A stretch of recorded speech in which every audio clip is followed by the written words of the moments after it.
Dear children, generally I am conducting chemistry classes for A level in English medium.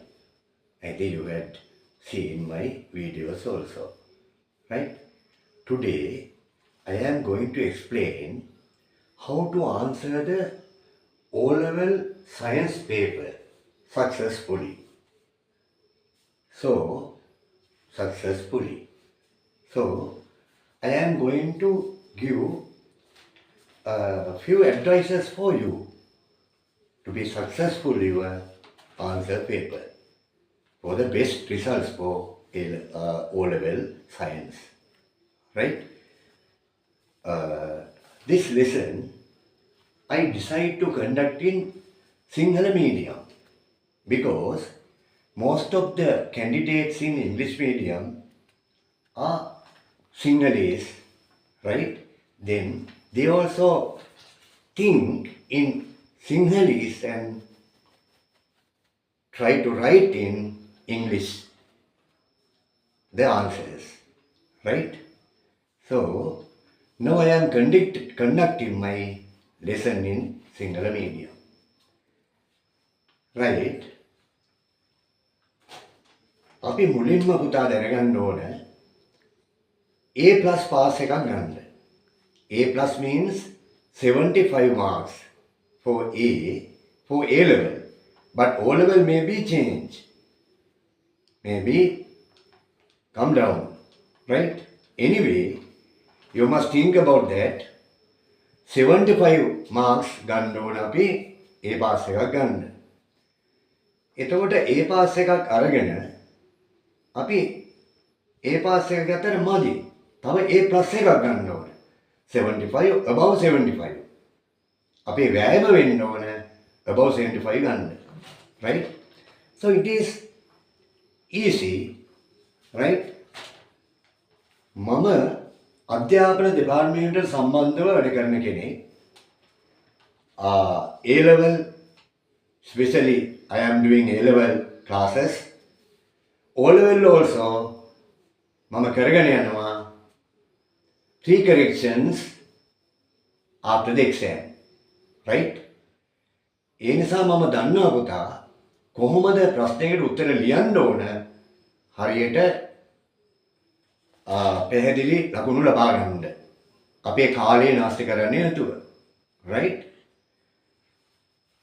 බලමු අපි කොහොමද how to write the most appropriate answer. වඩාත්ම ගැළපෙන පිළිතුර අපි කොහොමද ලියන්නේ? ප්‍රශ්නෙට වඩාත්ම ගැළපෙන පිළිතුර. full marks ලැබෙන්නේ ඒ පිළිතුරට පමණයි. Right? Then there are 2 papers. ඔයාලට papers දෙකක් තියෙනවා. MCQ paper, රචනා paper. MCQ ප්‍රශ්න 40ක් තියෙනවා. රචනා paper එකේ ප්‍රශ්න 4ක් compulsory. ඒ paper එකේමයි උත්තර ලියන්න ඕනේ අපිට ඉඩ තියෙන තැන්වල. තව sections 3ෙන් තෝරා ගන්න තියෙනවා ප්‍රශ්න 3ක්. Altogether 7 questions. Right? Then මම අද ඔයාලට කියලා දෙනවා ඒ 7 papers 7 questions වලට ඔබ කොහොමද සාර්ථකව පිළිතුරු ලියන්නේ කියන එක. අපි දැන් ඕනම ළමයෙක්ගෙන් ඇහුවොත් විභාගයෙන් පස්සේ පුතා මොකද උනේ ඔයාලට? මොකක්ද ඇත්තටම උනේ ඔයාලට? හරියට කළාද විභාගේ? දුව මොකද උනේ? අනිවාර්යෙන් වැඩි දෙනෙක් කියන උත්තරයක් කියන්න බලන්න. සර් මට වෙලාව මදි වුණා. මට ටිකක් වෙලාව මදි වුණා. 90% කියන කතාවක් තමයි ඔය වෙලාව මදි වුණා කියන එක. ඇයි වෙලාව මදි වෙන්නේ? වෙලාව මදි වෙනවා නම් මදි වෙන්නේ අපේ වැරද්දෙන් පුතා. අපේ වැරද්දෙන්. කවදාවත් වෙලාව මදි වෙන්න බෑ. එහෙනම් අපි ලියලා තියෙන්නේ වැරදි දේවල්, අපි ගිහිලා තියෙන්නේ වැරදි මාර්ගයක. මම කියන්නම් වැඩි දෙනෙක් වරද්දාගන්නේ කොතනද කියන එක. right? මම අහන ඔයාලගෙන් ප්‍රශ්නයක් අපි කී වරක් කියවන්න ඕනද? How many times should we read the question, given question? මම advice කරන්නේ 3 times අඩු ගානේ 3 පාරක් ප්‍රශ්නයක් කියවන්න ඕනේ. පළවෙනි පාර කියවලා හොයාගන්නවා මේ ප්‍රශ්නේ මොන සෙක්ෂන් එකේද? කෙමිස්ට්‍රිද, ෆිසික්ස්ද, බයොලොජිද? ඒ සබ්ජෙක්ට් එකෙන් මොන ලෙසන් එකකටද මේක අයිති වෙන්නේ? What part of the lesson? Right? Chemistry නම් ප්‍රතික්‍රියාවල rate of the reactions, chemical calculations, physics වල නම් forces, about the forces, pressures. ඒ වගේ අපි section එකට යනවා. section එක තෝරාගත්තා. නිවැරදිව. දෙවෙනි පාර කියවනකොට slowly කියවලා තේරුම් ගන්නවා am I correct? මම හරිද තෝරාගත්ත lesson එක මම හරිද? පස්සේ බලනවා අහලා තියෙන එකෙන් මෙන්න මේ ටික තමයි අහලා තියෙන්නේ. මේකට මම මෙන්න මේ ටික තමයි ලියන්න ඕන උත්තරේ කියලා ඩිසයිඩ් කරනවා දෙවෙනි පාර කියවන ගම. තුන්වෙනි පාර තමයි කන්ෆර්ම් කරන්නේ. ඕනම දෙයක් අපි බලලා හිතලා ස්ථිර කරන්න ඕනේ. මම හරිද? right මම හරි. එහෙනම් මම දැන් පටන් ගන්න උත්තරේ ලියන්න. At least you must read 3 times. Right? එතකොටයි අපිට ඔයාලට තේරුම් ගන්න පුළුවන් ඉන්නේ පුතා දුව මම ලියන්න යන ප්‍රශ්නේ හරියටම හරිද කියන එක. පේපර් මාකින් ගියාම අපිට දකින්න ලැබෙන ප්‍රධාන දෙයක් තමයි හරි පුදුමයි. කී පාරක් කපනවද දන්නේ නැහැ. ලියනවා ටිකක් ලියනවා කපනවා. ආයෙ ලියනවා ටිකක් ආයෙ කපනවා. දෙතුන් පාරක් ලියලා අන්තිමට උත්තරයක් හොයාගන්නවා. ඇයි එහෙම වෙන්නේ? ඒ කපන්න වෙන්නේ 75% කපනවා උත්තර කපනවා. ඒගොල්ලෝ වැඩි කාලයක් ගත කරලා තියෙන්නේ ලියපු දේවල් කපන්න. උත්තරේ හරියට ලියන්න නෙවෙයි. අන්නේ ඉඳා දයාබර දියණිය පුතා ඊටම කල්පනාකාරීව කලබල වෙන්න එපා. හිතනවා මේක දඩි පිටි ගාලා මන් ලිව්වේ නැත්තම් මට වෙලාමදි වෙනවා කියලා. හැබැයි කපන්න ගියාම කොච්චර වෙලා යනවද? කප ලියන්න ගියොත්. ඒ හින්දා ප්‍රශ්නය 3 පාරක් කියවන්න. පළවෙනි පාර හොයාගන්න මොකද්ද සෙක්ෂන් එක? මොකද්ද ලෙසන් එක? හරියට ඩිසයිඩ් කරන්න. දෙවෙනි පාර තමයි මම ඩිසයිඩ් කරපු එක හරි මං එහෙනම් මෙන්න මේ ටික තමයි උත්තරේට ලියන්න ඕන. තුන්වෙනි පාර තමයි හරි I am correct කියලා කන්ෆර්ම් කරලා උත්තරේ ලියන්න පටන් ගන්න. ආයි කපන්න වෙන්නේ නැහැ. right? ඔන්න ෆස්ට් පළවෙනි උපදේශය ඒකයි. දෙවෙනි එක. හොඳට මතක් කරගන්න. අපි ප්‍රශ්න වලට උත්තර ලියන්න ගියාම අපි වැඩියෙන් ලියන්නේ මොකද්ද? ප්‍රශ්නේ ලියලා තියෙන වැඩිපුර. උත්තරේ නෙමෙයි. වැඩි කාලයක් ගත කරලා තියෙන්නේ අපි ප්‍රශ්නේ ලියන්න. ඔන්න මම එක්සැම්පල් එකක් කියන්නම් ඔයාලට. මතක තියාගන්න මේ රචනා කියලා කිව්වට රචනා ලියන්න ලෑස්ති වෙන්න එපා. සේරම semi structured වෙලා තියෙන්නේ. කෙටි answers.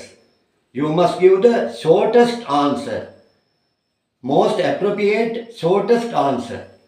වඩාත්ම ගැලපෙන කෙටිම පිළිතුර තමයි ලියන්න ඕන. ප්‍රශ්නේ තියෙන කිසිම දෙයක් ලියන්න යන්න එපා. අහලා තියෙන දෙයට විතරයි උත්තර ලියන්න. වෙන කොච්චර දේවල් ලිව්වත් වැඩක් වෙන්නේ නැහැ. No marks. එහෙම වටා පිටාවේ රවුම් ගැහුවට දැන් ලකුණු දෙන්නේ නැහැ. right? මම එක්සැම්පල් එකක් කියන්නම්. මෙන්න බලන්න. Write the third law of motion. Newton's laws of motion. Third law of Newton's out of the Newton laws of motion, third law. Write the third law. අපේ උත්තරේ ලියන්න ඕන Newton's third law of motion විතරයි. හැබැයි බලන්න පටන් ගන්නේ කොහොමද? Newton's third law of motion is the action and reaction are always equal and opposite. එතන පටන් ගන්න ටික ඕනේ. Newton's third law of motion කියන ප්‍රශ්නේ තියෙනවා. ඒක ලියන්න ඕන උත්තරේ විතරයි. කොතෙන්ද පටන් ගන්න ඕන? action and reaction are always equal and opposite. That's all. ඔය වාගේ අපි කොච්චර ලියනවද අනවශ්‍ය දේවල්. අර ටීලියට අපිට වැඩක් වෙන්නේ නැහැ. තව එක්සැම්පල් එකක් කියන්නම්. Sometimes they are write the what are the conditions which are depend on the rate of a chemical reaction. Now then we are උත්තරේ ලියන්න පටන් ගන්නේ කොහොමද පුතා? දුව the factors which are depend on the rate of a chemical reaction are කියලා දැන් පටන් ගන්න උත්තරේ ලියන්න. අරටි ඕනද ලියන්න? නෑ.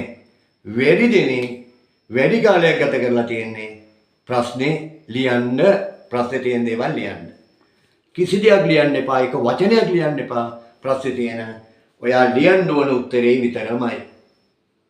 අන්න ඒතර ඒක හොඳට මතක තියාගන්න. right? ඒක තමයි දෙවෙනි උපදේශය. තුන්වෙනි උපදේශය. calculations කරනකොට මතක තියාගන්න ප්‍රශ්නේ කිසි දෙයක් ලියන්නේ නැහැ. You can use use කරන්න පුළුවන් symbols. හැබැයි ඔයා be careful with the units. Units ගැන ඔයා careful වෙන්න. හුඟක් අපි මාකින් වලට ගියාම ලකුණු ගන්න බැරි වෙලා තියෙන්නේ units ගැන ළමයි හිතන්නේ නැහැ. මොකද අපි use කරන units SI units. SI units. Mass in kg, time in seconds, length in meters. You must use always SI units, right? Especially වර්ධනයට වර්ධනය දැනක් තමයි mass එක. gram කියන එක kilogram කරන්න ඕනේ කියලා දන්නේ නැහැ. Right? Then when you are going to calculate the amount of heat energy, කොච්චර තාප ප්‍රමාණයක් ඕනද? MCT ට දානවා, M කියලා දානවා. gram වලින් අපි සාමාන්‍යයෙන් use කරන්නේ gram. මොකද kilogram කියන එක විශාල නිසා අන්න එතෙන්දී unit එක අමතක වෙනවා. substitution එකේදී equation එක ලියලා substitution එකේදී unit එක අනිවාර්යෙන් ලියන්න. මොකද එතකොට ඒ වාගේ ප්‍රශ්න වලට ලකුණු දෙකක් හෝ තුනක් හෝ හතරක් දෙනවා. units වලට ලකුණු දෙනවා. මතක තියාගන්න final answer එකට units අනිවාර්යෙන් ලියන්න ඕනේ. for the final answer. right? මෙන්න මේ කරුණු ටික පුතාලා දුවලා හොඳට මතක තියාගන්න ඔය මම කියපු කරුණු ටික. ඔය ටික තමයි හුඟ දෙනෙක් වරද්දන ඒවා. හුඟ දෙනෙක් වැරදි කරන්නේ ඔන්න ඔය විදිහේ අනවශ්‍ය දේවල් ලියන්න යනවා. හරියට ප්‍රශ්නේ තේරුම් ගන්නේ නැහැ. හරියට Taman තේරුම් ගන්න කීප අර ලියුවට පස්සේ ඔය වැරදි ටික කරන්න එපා. ඔබට සාර්ථක පිළිතුරක් ලැබෙයි වාගේ ප්‍රශ්න පත්‍රයේට පිළිතුරු පත්‍රයේට. right? මට වාට කියන්න තියෙනවා දුව පුතා පණිවිඩයක්. මම සාමාන්‍යයෙන් A level chemistry කරන subject එක කරන department එකේ සම්බන්ධ කතිකාචාර්යවරයෙක්. ඔබට මා සමග සම්බන්ධ වෙන්න පුළුවන්.